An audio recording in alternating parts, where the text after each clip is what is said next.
ሰባቱ ጓደኛሞች ትምህርት ቤታቸው ግቢ ውስጥ ተገናኝተዋል። እሱ አላውቅሽም አላት እንጂ ጸጋና ዳዊት እንኳ ከዛ በፊት ነበር የተገናኙት። የት ታውቂኛለሽ ብሎ አልፏት ጭራሽ በጓደኞቹ ፊት ቀለደባት። ሲያለቅስ እንዳየችው ለሌላ ሰው እንዳትናገርም አስፈራራት። ይህ አልበቃ ብሎ በወንዙ ዳር እንደተገናኙ በትምህርት ቤት ግቢ ውስጥ አሉባልታና ሐሜት አስወርቶ መጠቋቆሚያ ያደረጋት። ትልቅ ሕልም ይዛ በሰፊ ከተማ መጥታ አክስቷ ቤት መኖር የጀመረችው ጸጋ ከዳዊት ጋር የነበራት የመጀመሪያ ትውውቅ አስደንግጧታል። ለራሷ ዝምተኛ ነች። አዲስ መንደር፣ አዲስ ቤት፣ አዲስ ትምህርት ቤት፣ አዳዲስ ጓደኛሞችን ማፍራት ትንሽ ከብዷታል። እሷ ብቻ ሳትሆን ጓደኛሞቹ አለምና ፍቅርም አዲሱ ትምህርት ቤታቸውን ባይመቻቸውም የሙዚቃ ባንዳቸው ስላለላቸው እነሱን የመሳሰሉ ጓደኛሞችን አግኝተው ሁሉን ረስተዋል። በኋላ ሌሎች አባላት ቢቀላቀሏቸውም አለምና ፍቅር የሙዚቃ ባንድ ለማቋቋም የተመካከሩት በአጋጣሚ ነው። ለምን ባንድ አንጀምርም? በመምህርት ህይወት የተመሰረተው አርት ክበብም ለውሳኔ አግዟቸዋል። ህይወት የእኛ መንደር ተወልዳ ያለ ዕድሜ ጋብቻን ሸሽታ ሌላ ከተማ ሄዳ ትምህርቷን ብትጨርስም ለማስተማር ተወልዳ ወዳደገችበት መንደር ተመልሳለች። አርት ክበቡን መመስረቷም የልጅነት ህልሟ ከሆነው ሙዚቀኛነት ጋር አገጣጥሟታል። የእነ ዓለምና ዳዊት ቤተሰቦች ሆቴል ተቀጥረው በጽዳት አገልግሎት የሚሰሩት የሎሚ አያት የልጅ ልጃቸውን እንደ ጓደኛ ስለሚያቀርቧት እሷን ብልህና ያለ ዕድሜዋ በሳል ሆናለች። ስታስቡት የትምህርት ቤት ጓደኞቻችሁ ወላጆቹ ሆቴል ውስጥ ተቀጥሮ መስራት ትንሽ አይከብድም? ሎሚ ግን አንዳንድ ጊዜ አያቷ ሲታመሙ በሳቸው ቦታ በጽዳት ትሰራለች። እና ዓለም ሌሎች አዳዲስ አባላትን ወደ ባንዱ መጨመር ጀመሩ። ያኔ ነው ዓለም ለካ ሙዚቀኛ ሆናለሁ ብላ ማሰብ እንጂ ለሙዚቃ የሚሆን ድምፅ እንደሌላት ጓደኛዋ ፍቅር ነገረቻት። አብረን ብዙ ሙዚቃ እንሰራለን ብላችሁ ባንድ የመሰረታችሁት የገዛ ጓደኛችሁ ድምፅሽ ለሙዚቃ አይሆንም ቢላችሁ ምን ይሰማችኋል? ዓለምን በወቅቱ ከፍቷት ነበር። መምህርት ህይወት በመካከላቸው ገብታ ባታስማማቸው ኖሮ ባንዱ የሚቋቋም አይመስልም ነበር። ትምህርት ቤቱ ውስጥ የሙዚቃ ባንድ ብቻ ሳይሆን የእግር ኳስ ቡድንም እየተቋቋመ ነው። የእግር ኳስ ቡድኑ ካፒቴን ማን ይመስላችኋል? ያው ዳዊት ነዋ። ዳዊት ጓደኞቹን ማስፈራራት ማሾፍም ለምዶበታል። የእግር ኳስ ቡድኑ ውስጥ ኃይሌን በቅጥረቱ ሁልጊዜ ያሾፍበታል። ጸጋ ጎበዝ ታዛዥና ትሁት በመሆኗ ፍቅርን እስቲ እንደ ጸጋ ጎበዙኝ የሚለው የእናትና የአባቷ አስተያየት ፍቅርን ደስ አይላትም። እንዲያውም ወንዙ ዳር የተባልሽውን ቢሰሙ እኮ እንደዚያ ያሞግሱሽም ብላ ትምህርት ቤቱ ውስጥ የተወራውን ወሬ አስታወሰቻት። ያኔ ዋዙ የተፈጠረውን ቢያውቅ ኖሮ እንደዚህ ያልሽ ምንድን ነው የምትያት? ኃይሌ ዳዊትን የሚያወራው ሁሉ ውሸት መሆኑን ነግሮ ቢጋፈጠውም ዳዊት ራሱን ለመከላከል ብዙ ጊዜ ብልሃት ወይም ቆም ብሎ ከማስረዳት ይልቅ ጉልበቱን ይጠቀማል። ፍቅር ደግሞ የቤት ውስጥ ጥፋቷን ስለሸፈነችላት ጸጋን ወዳታለች። እንደውም አርት ክለብ ይዛት ሄደች። ዓለም የድምፁ ነገር እንደማይሆንላት አምና ጊታር መለማመዷን ቀጠለች።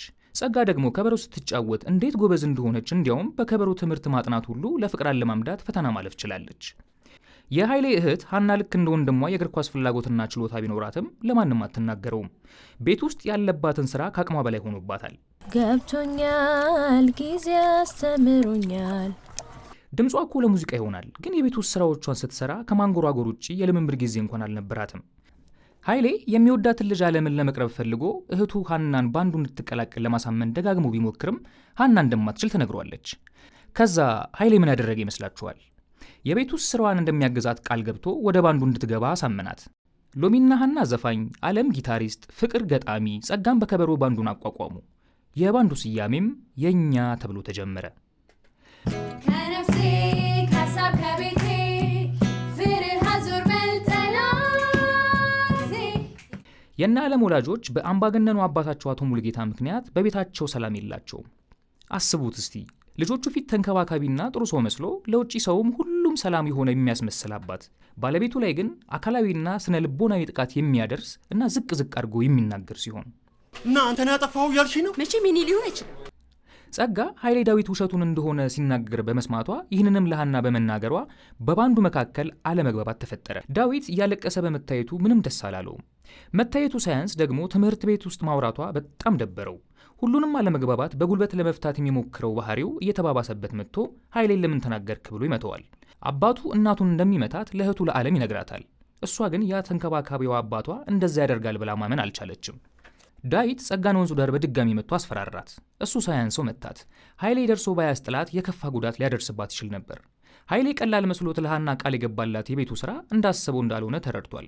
እንደዛም ሆኖ ባንዱ በልምምር ላይ ያለ ዓለምን ከነጊታሯ ለማየት እህቱን ሰበብ አድርጎ ብቅ ይላል። ዓለምን እንደሚወዳት መላ ትምህርት ቤቱ አውቆበታል። እንዲያውም ሚኒ ሚዲያ ሬዲዮ ላይም ስለ ዓለም እያሞካሸ ያወራል። ለሁሉም የተዘጋጁበት ቀን ደረሰ። ባንዱ ለመጀመሪያ ጊዜ ተማሪዎች ፊት ዝግጅቱን አቀረበ። ዓለም በጣም ፈርታ ስለነበር ስሜታዊ የሆና ዝግጅታቸውን ሳይጨርሱ ጊታሯን አስቀምጣ ወጣች።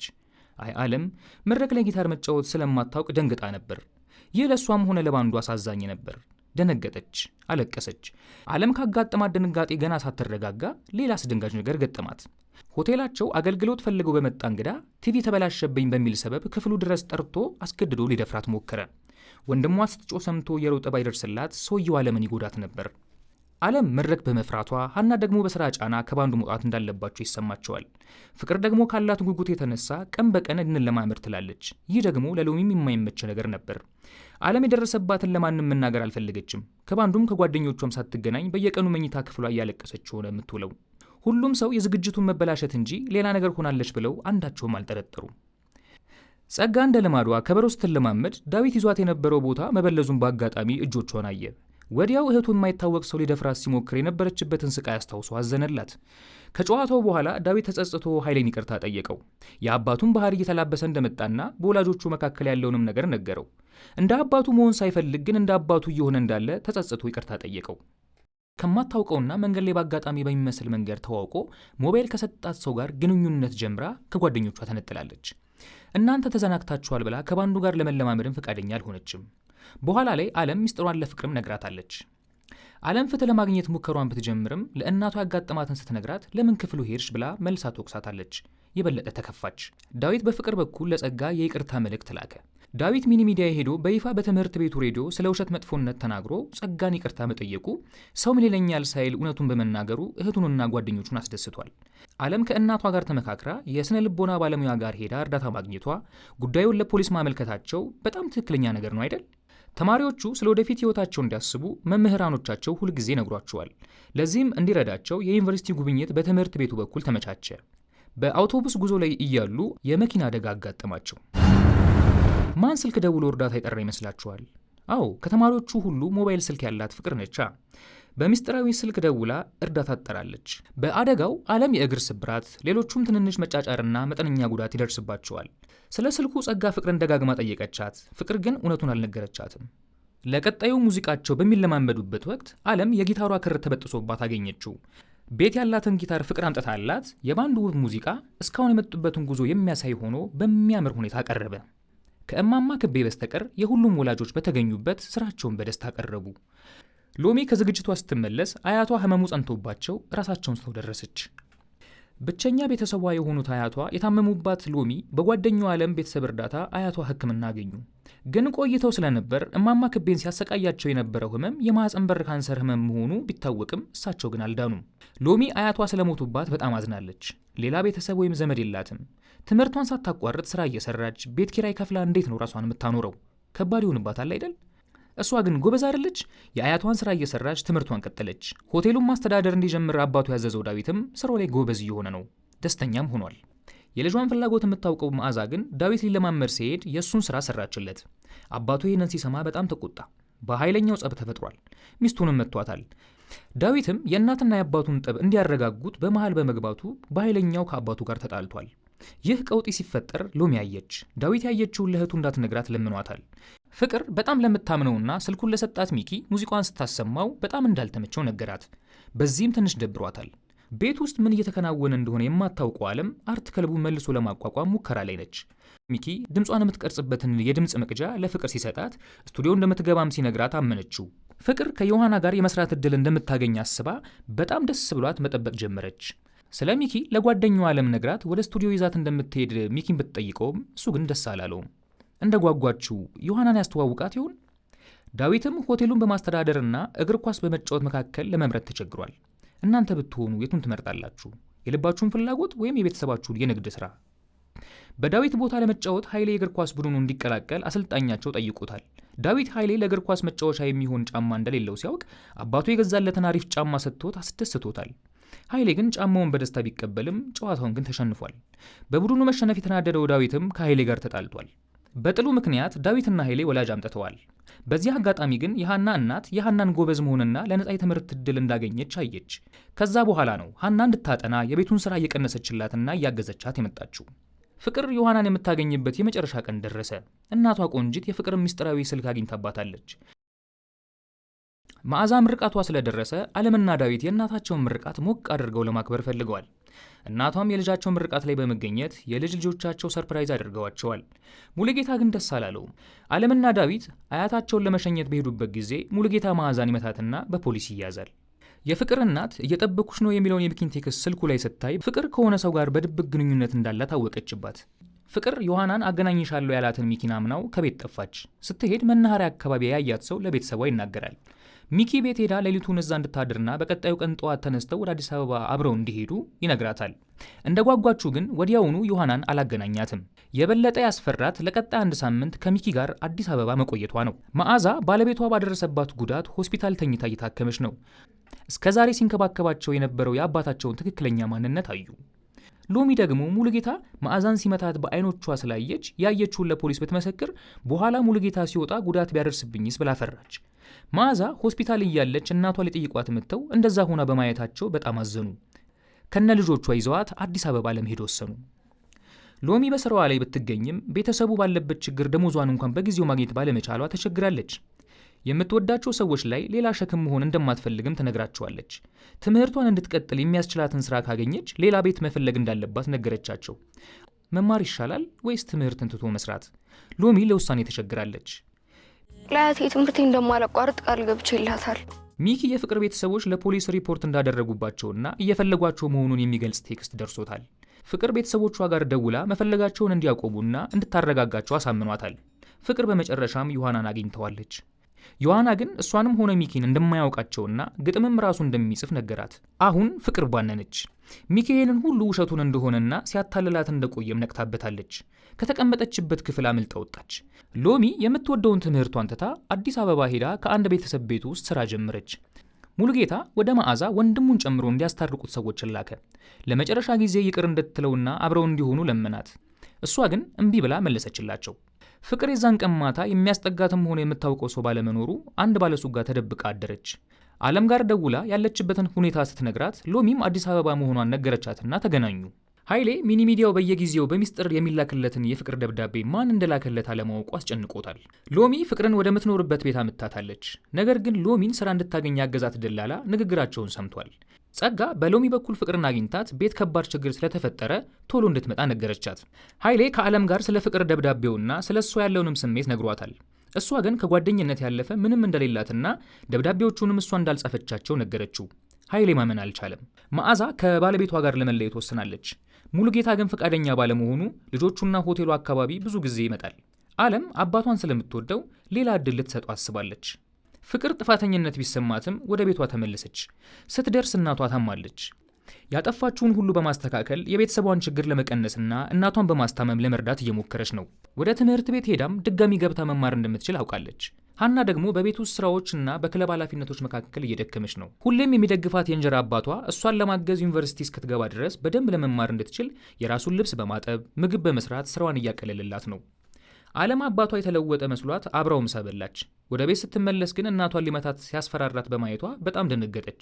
ይህም አባቷ ላይ የነበራትን ትንሽ ተስፋ አሳጣት። ቤተሰቡ ወደ መደበኛ ህይወቱ እየተመለሰ ያለ ይመስላል። ፍቅርም ወደ ትምህርት ቤት ተመለሰች። መንገድ ላይ ግን ሚኪን በማየቷ ተመልሶ መምጣቱን ስታውቅ ፈራች።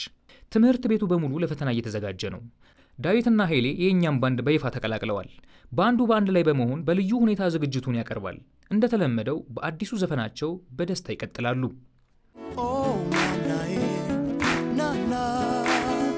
የእኛ መንደር ተማሪዎች የክረምት ጊዜያቸውን በወጣቶች መካከል ሊያሳልፉ ነው። ትምህርት ስለተዘጋ ዓለም የቤተሰቦቿ ሆቴል ውስጥ ፓርቲ አዘጋጅታ ጓደኞቿን ጠርታለች። ሎሚ ከአዲስ አበባ ስትመለስ ከአረብ ሀገር የተመለሰችውን ያክስቷን ልጅ ሳራን ይዛ ፓርቲው ላይ ተገኝታለች። ዓለም ሁሉም ጓደኞቿ በፕሮግራሟ ላይ መገኘታቸው ቢያስደስታትም ኃይሌ ሰላም ከምትባል ሌላ ልጅ ጓደኝነት መጀመሩ ትንሽ አስከፍቷታል። ጸጋ ከብዙ ጊዜ በኋላ ከእህቷ መሰረት ጋር በመገናኘቷ በጣም ደስ ብሏታል። ፍቅር ከአዲስ አበባ ከተመለሰች በኋላ ባህሪዋ እየተለዋወጠ ነው። ትናደዳለች፣ ትቆጣለች፣ ተጠራጣሪና ደስተኛ ያልሆነች ልጅ ሆናለች። በዚህ ሁኔታ እያለች ከማታውቀው ሌላ ሰው በዳዊት በኩል ስጦታ ተላከላት። ይህ ደግሞ የባሰው ሁሉንም ነገር እንድትጠራጠር አደረጋት። ጓደኞቿና ቤተሰቦቿ ስለ እሷ ተጨንቀው ምን እንደሆነች ቢጠይቋትም ለማንም መናገር አልፈለገችም። ጸጋ ከእህቷ ጋር ወደ ሆስፒታል በመሄድ መሰረት ክብደት እየጨመረች አለመሆኗ ችግር እንደሚያስከትልባትና አመጋገቧን እንድታስተካክል ተነግሯቸዋል። መምህርት ህይወት በወጣት ማዕከሉ በኩል ወደፊት መሆን ስለሚፈልጉት ነገር እንዲያስቡ እያገዘቻቸው ቢሆንም ሀናና ዓለም አሁንም ወደፊት መሆን ስለሚፈልጉት ነገር እርግጠኛ አይደሉም።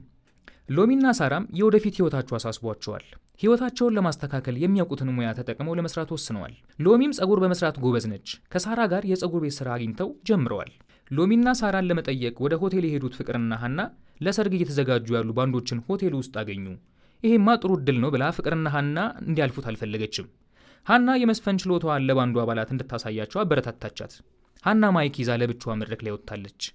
በድምጿም የባንዱን አባላት አስገርማቸዋለች። የሰርጉ ዕለት እንድትዘፍንም ፈቅደውላታል። ሀናም የሆነውን ሁሉ ለእናቷ ስትነግራት እናቷም የሰርጉ ቀን ሄዳ እንድትዘፍን ፈቀደች። ሀናም መስፈን ቢያስደስታትም ወደፊት ዘፋኝ መሆን እንደምትችልና እንደማትችል ገና አላወቀችም። እናቷ ደግሞ ኢንጂነር እንድትሆን እንደምትፈልግና ዘፈንም ምንም እንደማይጠቅማት ነገረቻት። የሆቴሉ አብሳይ በመቅረቷ ምግብ ማብሰል ቀስ በቀስ የተለማመደው ዳዊት የሚጥም ምግብ መስራት ችሏል። የሚሰራቸውን ምግቦች በጣም ጣፋጭና ተወዳጅ እየሆኑለት ነው። እሱ ግን እንዲታወቅበት አልፈለገም። ኃይሌ ባለበት ግን ሚስጥር አይሳካለትም። ዳዊትን ሊጠይቀው ሆቴል በመጣበት ሰዓት ሲያበስል አይቶት ተገረመ። ይህንን ሙያውን ተጠቅሞ ለመወፈር እንዲያግዘው ጠየቀው። ዳዊት ሚስጥሩን እስከጠበቀለት ድረስ እንደሚያግዘው ነግሮታል። ኃይሌ ሰላምን የሚጋብዝበትና ራሱን የሚችልበት ገንዘብ እንደሚያስፈልገው ለዳዊት ሲነግረው ለጋራዥ ረዳት ከሚፈልግ ሰው ጋር አገናኝቶታል። ዳዊት እንደ እናቱ አይነት ሴቶችን በሕግ ለመርዳት ጠበቃ መሆን ህልሙ እንደሆነም የወጣት ማዕከል ውስጥ ተናግሯል። ፍቅር ስነ ጥበብ እንደምትወድ አረጋግጣለች። ጸጋ ያለባበሷ ጉዳይ ሲያስጨንቃት ቆይቶ ጓደኞቿን ለማስደነቅ በስተመጨረሻም ሌላ ሰው መስላ የወጣቶች ማዕከል መጥታለች። ጓደኞቿ ግን ከአድናቆት ይልቅ በሳቅ ነበር የተቀበሏት። በዚህ በጣም ከፍቷታል። ፍቅር ከቢኒያም ጋር ያላት ግንኙነት ጥሩ ይመስላል። ነገር ግን በመሃል የዮሐናን ነገር ሲያነሳባት የድሮ ነገር ትዝ ብሏት ባለበት ጥላው ሄዳለች። ለአባቷም የሆነውን ነገር ስትነግረው አንዳንድ ነገሮች ጊዜ እንደሚወስዱ ይነግራታል። እሷን አዲስ አበባ ይዟት በመሄድ ጾታዊ ጥቃት ሊያስደርስባት የሞከረው ሚኪ በፖሊሶች መያዙን ነግሯታል። ፍቅር ሚኪ ላይ መመስከርና እሱን ድጋሚ ማየት በጣም አስፈርቷታል። ቤተሰቦቿም ከጎኗ እንደሆኑና ድጋሚ ይህንን ነገር ሌሎች ሰዎች ላይ እንዳይደገመው መመስከር እንዳለባት ነግረዋታል። ዓለም በጓደኛዋ ሰላም ቦርሳ ውስጥ ኃይሌ ሊከተው የነበረውን ደብዳቤ ቀይረዋለች። ትንሽ ቀንጣለች። በእሷና ኃይሌ መሃል የነበረው ንግግርም ወደ ክርክር የተቀየረበት በዚሁ ደብዳቤ ነበር። ሰላም አሁንም ከኃይሌ ጋር ለማውራት አልፈለገችም። ኃይሌ ግን በወጣቶች ክበብ ውስጥ ይቅርታ የሚጠይቅበትን አጋጣሚ አግኝቷል። ፍቅር ባለፉት ስህተቶቿ ራሷን መውቀስ ትታ ትኩረቷን ወደፊት በሚመጡት ነገሮችና አሁን በምትኖረው ህይወት ላይ አደረገች። የእኛ መንደር ትምህርት ቤት የሙዚቃ ባንድ ለትልቁ የሙዚቃ ድግስ እየተዘጋጀ ነው። ዓለምም ኩራቷን ቻል አድርጋ ስህተቷን በማመን ሰላምን ይቅርታ ጠይቃታለች። በሙዚቃ ድግሱ ላይ እንድትሳተፍ ሰላምን ጋበዘቻት። ኃይሌም በህይወቱ ለመጀመሪያ ጊዜ የሰራበትን ደሞዝ ተቀብሎ አየር ላይ ነው። መምህርት ህይወት ተማሪዎቿ ውበትን በራሳቸው መንገድ እንዲገልጹ ታበረታታቸዋለች። ተማሪዎቿ በሚታየው ውጫዊ ነገሮች ላይ ካተኮረ የቁንጅና ትርጉም በላይ ውስጣቸውን በማየት የውስጥ አስተሳሰብ ውበታቸው ላይ እንዲያተኩሩ ለመናገር የቁንጅና ውድድር ጥሩ አጋጣሚ ነው። ቁንጅና ግን በእርግጥ ውጫዊ ነው ወይስ ውስጣዊ? መሰረት በጣም ፈርታ የነበረ ቢሆንም ልጇን በሰላም ወልዳለች። በልጅነቷ መገረዟ ምክንያት በወሊድ ጊዜ ተሸግራለች። ባለቤቷ ዮሐንስም የሚጠበቅበትን የባለ ኃላፊነት እየተወጣ ከመሰረት ጎን በመቆም ከቀድሞ በጣም ተሻሽሏል። ኃይሌ ሌሎች የቁማር ውርርድ ሲያደርጉ መመልከቱ እሱም እንዲጀምር አጓጉቶታል። ኃይሌ ሐሳቡ ተከፋፍሏል። ለቁማር ያለው ፍቅር ልቡን ስቶታል። ዓለም ዳዊትን ሳታማክር የምግብና መጠጥ አቅርቦት ስራውን ተቀብላ ጠበቀችው። ዳዊት ግን ስራ ይከብደኛል ብሎ ተበሳጭቶ ነበር። እህቱ ሙያውን በደንብ የሚያሳይበትን አጋጣሚ ፈጠረችለት። በኋላ ላይ ግን ስለተሳካለት በጣም ተደስቷል። በራሱም ኮርቷል። ጸጋ ቤተሰቦቿ እሷን ሳያማክሩ የትዳር ጥያቄ ስለተቀበሉ ደንግጣለች። ዓለም የለውጥ ውድድሩን ተቀላቅላ በወር አበባ ዙሪያ ያለውን ዝምታ ለማሰበር ቆርጣ ተነስታለች። ብዙ የሴት ተማሪዎች የሚቸገሩበትን የንጽህና መጠበቂያ ሞዴሶችን አሰባስባ ለመግዛት አቅሙ ለሌላቸው የትምህርት ቤቱ ሴቶችም በቀላል ገንዘብ የሚገዟቸውን መታጠብ የሚችሉ ፓዶችን በእናቷ ሀሳብ ተነሳስታ ልታቀርብ ተዘጋጅታለች። ሰላም የለውጥ ውድድሩ ላይ በትምህርት ቤታቸው ዋና ችግር በሆነው የመጸዳጃ ቤት በሮችን ለማደስ በማሰብ የለውጥ ውድድሩ ላይ ተመዝግባለች። መሰረት በቅርቡ በወሊድ ምክንያት ከገጠማት የጤና ችግር ጋር እየታገለች ቤት ውስጥ ያላትን ኃላፊነት እየተወጣች ነው። ዮሐንስ ባለቤቱ መሰረትን የያዘበት መንገድ ጸጋ ለትዳር ያላትን አመለካከት ድጋሚ እንድትቃኙ አድርጓታል። ዳዊትም ፍርሃቱን አሸንፎ በይፋ የምግብ አሰራር ቪዲዮዎችን በራሱ ገጽ ላይ ለመልቀቅ ወስኗል። በሰላምና ዓለም መሃል ውድድሩ እንደቀጠለ ነው። ሁለቱም ኃይሌ እንዲወዳቸው ለማድረግ ቢለፉም እሱ ግን ከአዲሱ ቁማር ሱስ ይዞታል። ወጪዎችን ዝም ብሎ በማውጣት ደስተኛ ለመሆን ቢሞክርም ይህን ሁሉ ከየት እንዳመጣው የማይታወቅ ገንዘብ ኃይሌን አስጠርጥሮታል። ጸጋና ሙሉቀን እየተቀራረቡ ሲመጡ ሙሉቀንም ለሰርጋቸው እየተዘጋጀ ነው። በግልጽ ባይናገረውም የሴት ልጅ ትምህርት ላይ ማተኮር የሚመቸው አይመስልም። የኃይሌ የቁማር ሱስ ከውጭ አልፎ የትምህርት ክፍል ውስጥ እንዲተኛ አድርጎታል። መምህሩም ለውጡን አይቷል። ኃይሌ የሚፈልጉት ሰዎች አግኝተው ደብድበውታል። ከዚህ በኋላ ነበር እውነታውን ደብቆ ማቆየት እንደማይችል ያወቀው። ለእናቱ የተፈጠረውን ከማስረዳት ውጪ ሌላ አማራጭ አልነበረውም። እናቱም በልጇ ሁኔታ አዝናለች። ማድረግ ያለባትን ግን አደረገች። ያለበትን ብድር ከፈለችለት። በኋላ ግን የህግ ውሳኔ እንዲያገኝ አድርጋለች። ፍቅርና ሀና የሙዚቃ ትምህርት ድል አግኝተው ከተማቸውን ለቀው ሄደዋል። ብልኋ ጸጋ ከብዙ ማሰላሰል ቆይታ በኋላ ሙሉቀንን ማግባት እንደማትፈልግ በግልጽ ተናገረች። በጸጋ የአላገባም ውሳኔ አባቷ ቅር ቢለውም እናቷ በይሁንታ ተስማምታለች። በአጓጊው የለውጥ ውድድር ሁሉም አሸናፊ በመሆናቸው ተወዳዳሪዎቹም በሙሉ አስደስቷል። ሙሉቀን ጸጋ አላገባም በማለቷ ተበሳጭቶ የማይሆን እርምጃ ወስዷል።